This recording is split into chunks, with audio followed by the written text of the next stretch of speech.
만약에 디지털 기기가 서로 비밀번호가 안 걸려 있거나 아니면 비밀번호를 알고 있어가지고 열려 있거나 잠깐 일을 하고 켜놓고 딴 데 갔는데 내가 들어가지 않아도 딱 화면에 떠 있어요, 카톡이. 그런 것들을 캡처한다거나 증거를 따는 경우에는 전혀 문제가 안 돼요. 근데 이제 문제가 되는 경우는 상간소송이라는 건 기본적으로 위자료 청구, 즉 정신적 손해에 대한 것만 청구를 하시는 거예요. 재벌분들이 이혼소송 하시거나 상간소송 하시는 경우가 있는데요, 인정된 경우가 있기 때문에 지금 판례상으로 봤을 때는 청구는 좀 어렵다고 보시는 게 맞겠죠.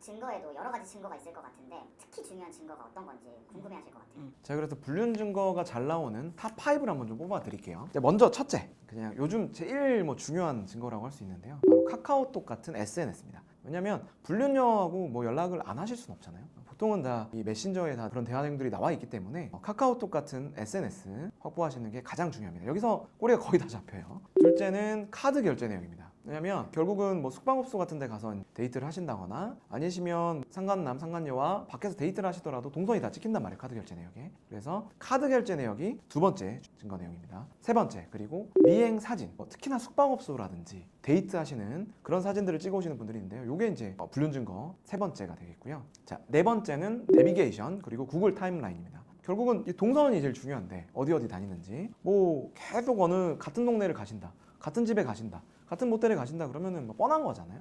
그러니까 이제 내비게이션 어디 찍었는지를 보시는 경우가 많고요. 또는 이제 요즘에는 많이 아셔가지고 이제 그걸 끄시는 분들이 있는데, 이제 구글 타임라인에 핸드폰을 들고 돌아다니신 분들이 어디 갔는지 다 찍혀요. 그래서 구글 타임라인이 이 불륜의 핵심적인 증거가 되는 경우가 많습니다. 자, 그리고 다섯째로 블랙박스. 아까 네 번째와 비슷한 맥락인데요, 결국 차를 타고 다니시면서 불륜 장소로 가시거나 아니면 차에서 데이트하시는 분들이 많기 때문에 블랙박스에서 상간녀, 상간남들과 하는 대화라든지 이런 것들이 증거로 쓰일 수 있는 경우가 많습니다.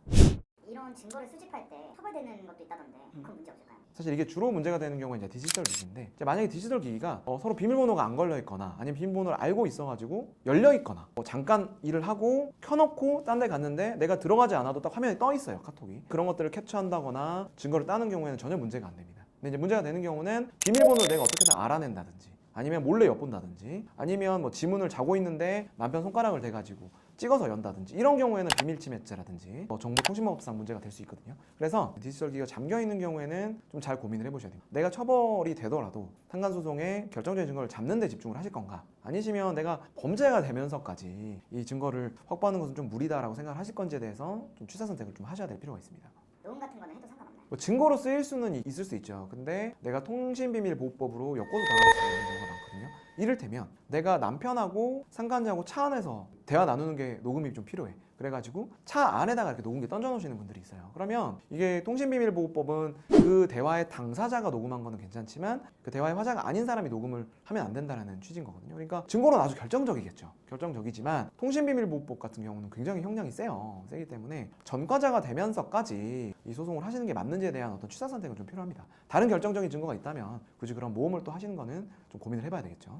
탐정 아니면 흥신소 이렇게 활동하는 분들이 많은데 이런 사람들을 써도 괜찮은 건가요? 근데 이게 원래는 처벌되는 기타 조항들이 있었어요. 근데 요것들이 조금 이제 바뀌면서 최근에는 명백하게 그 탐정이나 흥신소를 처벌할 수 있는 규정이 없다고 보는 게 맞아요. 그러니까 실제로 이제 탐정이라든지 흥신소를 이용하시는 분들이 많거든요. 왜냐면 그런 분들이 아니고서는 일반인 분들이 남편의 또는 아내의 그 외도 증거들을 찾아내기가 쉽진 않아요. 근데 어찌됐든 탐정을 쓰시든 흥신소를 쓰시든 본인이 직접 찾으시든 그 과정에서 아까 말했던 비밀침해죄라든지 개인정보에 대한 내용들이라든지 또는 스토킹 같은 것들로 처벌되실 염려가 있기 때문에 그런 부분들은 좀 주의를 하셔야 되고, 그래서 재판으로 갔을 때 민사는 형사처럼 위법하게 수집된 증거는 못 쓴다 이런 규정이 없어요. 그래서 기본적으로 자유심증주의이기 때문에 탐정을 쓰시든 흥신소를 쓰시든 어떤 루트를 통해서 확보한 증거도 다 기본적으로 쓰실 수 있다고 봐야 돼요. 판사님이 재량에 의해서 증거 능력을 부여하시면 다 어떤 외도의 증거로 쓸 수는 있습니다. 보통 사람들이 CCTV를 증거로 내는 경우가 많은데 CCTV는 개인적으로 확보하기가 쉽지 않잖아요. 이게 이제 CCTV가 사실은 일반 어떤 건물이라든지 업장에서 보통 한 2주에서 한 달 정도밖에 보관이 안 돼요, 저희가 해보면. 근데 이게 형사사건 같은 경우는 경찰분들이 가가지고 확보를 알아서 해주시잖아요. 근데 이제 민사소송이다 보니까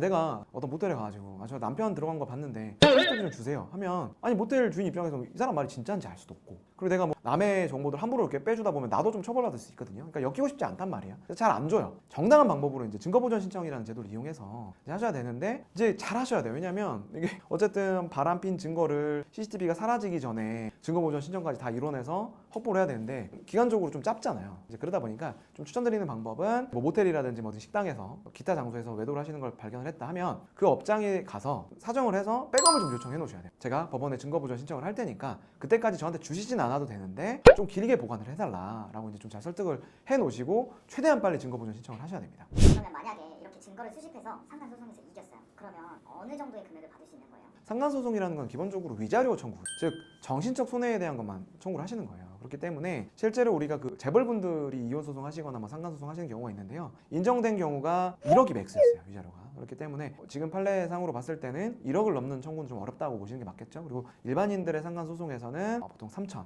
그래서 많으시면 한 5천 정도까지 청구를 하시는 경우가 일반적이다라고 참고를 하시면 될 것 같습니다. 이걸 어디다가 말 못하시는 분들이 되게 많잖아요.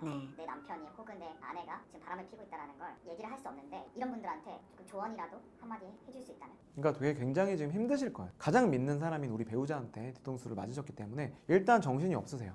일단 너무 혼란스럽단 말이에요. 그러더라도 우리가 똑바로 정신을 차리고요. 막 이게 화가 난다고 해서 나도 똑같이 복수해야지, 나도 똑같이 바람펴야지 하시는 분들이 있는데 그것도 안 되고요. 그리고 내가 너무 화가 나니까 상대방들을 해코지하겠다.